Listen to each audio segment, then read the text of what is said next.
आज चाहिँ हामी जाँदैछौँ कता माथि डाँडा हाइकिङ हिँडेको है नन्दसँग हङकङको हाइकिङ कस्तो हुन्छ नन्दलाई पनि लाँदै गरेको बहिनीलाई अर्को उता अहिले नै स्यासेको छु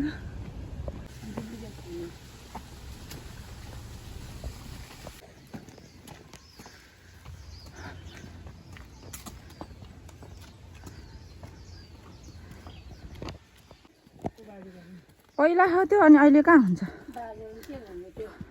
अझै ऋण तिर्छ तिर्यो कि तिरेन पनि नतिर्नु भनेको छ अरे दिदीले दाइ त कहाँ पुगिसक्यो होला जङ्गलमा नि यस्तो राम्रो बनाइदिएको हुन्छ हिँड्ने रेलिङै रेलिङ दाजु बहिनी हिँड्दैछन् है उकालो ठाडै उकालो छ नि त यहाँ पनि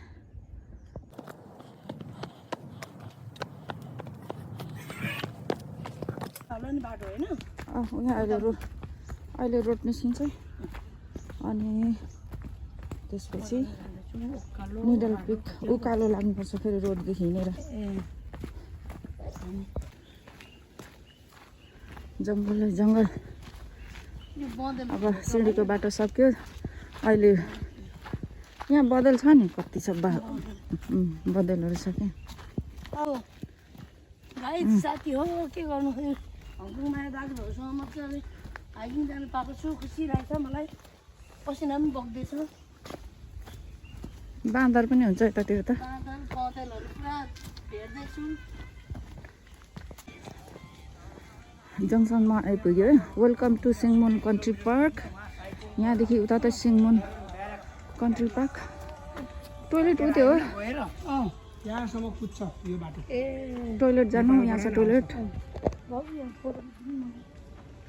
त्यसको साइन ऊ त्यो घोडा टेकिरहेछ नि त्यो मेचुलुङ ल है गाइजहरू अहिले चाहिँ हामी यहाँ आइपुगिसक्यौँ यो चाहिँ अहिले चाहिँ हामी यहाँ निडल पिकमा निडल हिल जाँदैछौँ यो चाहिँ मेचुलिङ ट्रेलको स्टेज कति हो 7 रहेछ लिड माइन पास उता हामी चाहिँ अब यता निडल पिक यता जाँदैछौँ उता ताइमुक्सन यहाँ चाहिँ मान्छे गाडी आउँदैन कि उयोहरू मान्छेहरू अब हाइकिङ हिँड्ने मान्छेहरू बिरामी भयो के भयो भने चाहिँ रेस्क्यु गर्ने उयोहरू मात्रै आउँछ क्या दमकलहरू अनि रेन्जरको गाडीहरू हिँड्ने ठाउँ हो क्या एम्बुलेन्सहरू हेलिप्याड ठाउँ हेलिप्याड पनि छ उतापट्टि हेलीले पनि खोज्छ क्या हराउँछ नि कोही कोही मान्छेहरू जङ्गलभित्र अनि लड्छ हराउँछ अनि हेलीले रेस्क्यु गर्छन् पुरा खोज्छ हेलीले जङ्गल मान्छेहरूले अस्ति एउटा फुचे केटा कति 21-22 वर्षको घर आमासँग अब के अरे आमा बाबुसँग अब झगडा गरेर गएछ जङ्गल के हाइकिङ हिँडेको गएर उतै कति 5 दिनमा भेटायो नि खोजेर यहाँ त फेरि खोजेरै छाड्छ क्या नेपाल जस्तो गर्दैन क्या खोजेर निकाल्यो नि त्यसलाई कुन चाहिँ कन्ट्री पार्कमा पो बसिरहेको भेटाएछ त्यस्तो उमा निडल पिक त्यही हो निडल हिल यही हो खतरा छ नि त्यो त कति ल त्यहाँ चाहिँ अब सिँढी छैन रफली बाटो छ अहिले हामी कति उकालो डाँडा चढ्दै आइसकेर पनि अझै यो चाहिँ सबभन्दा अग्लो चढ्नु यो है जाँदैछौँ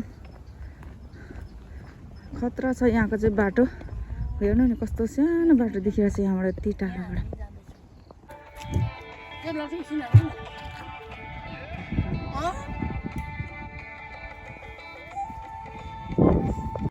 यो डाँडा हङकङको सबभन्दा अग्लो पहाड चाहिँ त्यही हो ताइमोसन भन्छ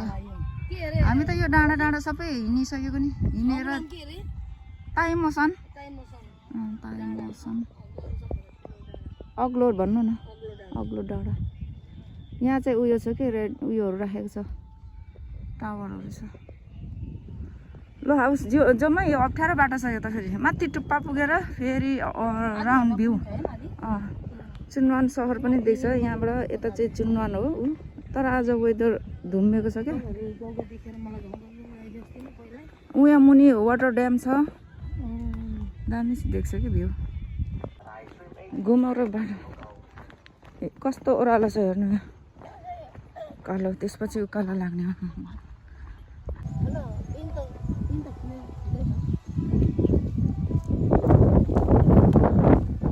यो टुप्पाको चाहिँ डेस्टिनेसन है टुप्पाकोबाट चाहिँ सबैतिर देखिन्छ सँगसँगै हामी यसै मेन्सन डाँडा छ त्यहाँ गएको जस्तो लाग्यो मलाई याद आयो अब चाहिँ सुरु भयो खेतबाट होइन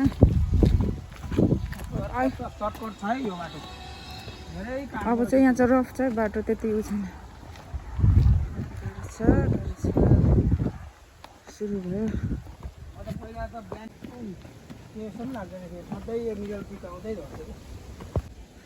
खतरा छ बाटो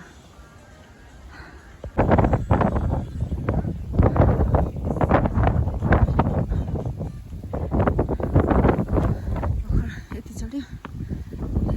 कस्तो हरियाली छ होइन नेपालमा त खुइले डाँडा हुन्छ है बिरुवाहरू रोप्दैन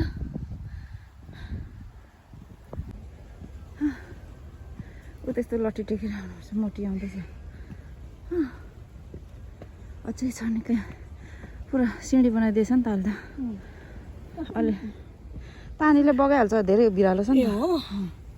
भिरालो भएर क्या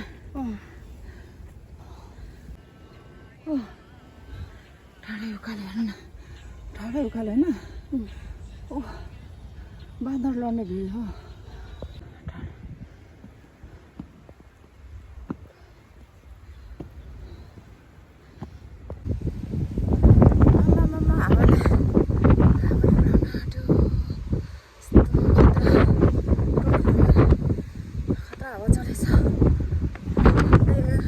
सकिँदैन त हौ बाटो त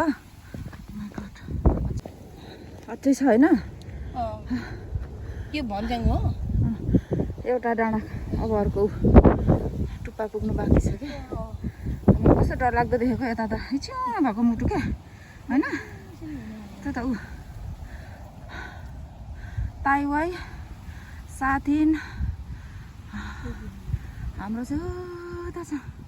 त्यहाँबाट हिँडेर आएको आमा परबाट हिँडेर आएको हामी चाहिँ हिँड्दै हिँड्दै कतिवटा डाँडा काटेर हो त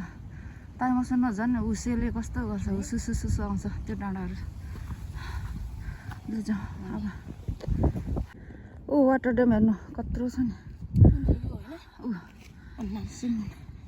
सिङमुन रिजर्भर हो यो चाहिँ सिङमुन रिजर्भर पानीको ड्याम खाने पानीको ड्याम हो क्या ल गाइज हो हामी चाहिँ अहिले हाम्रो डेस्टिनेसनमा आइपुगिसकेको अवस्था यहाँको भ्यू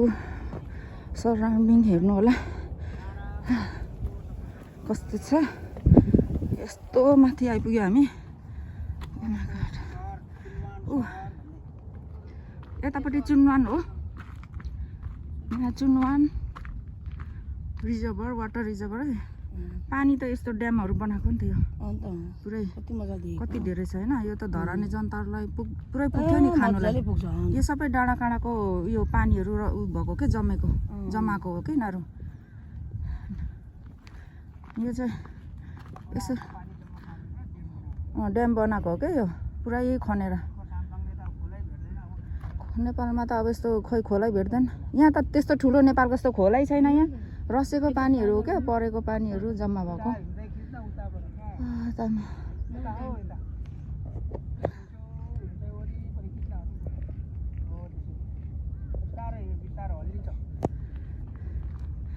यतापट्टि परतिर कैचुङ होइन चुनवान कैचुङ यही डाँडाले त छेकेको छ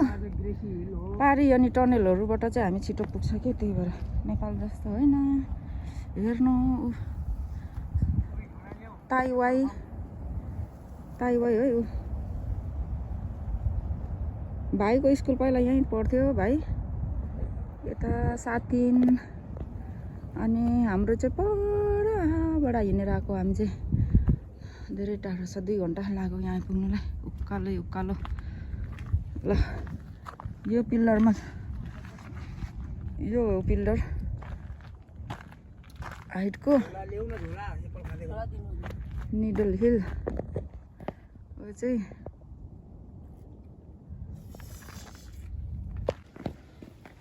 हामी चाहिँ अब ओह्रालो झरिसकेको अवस्था है।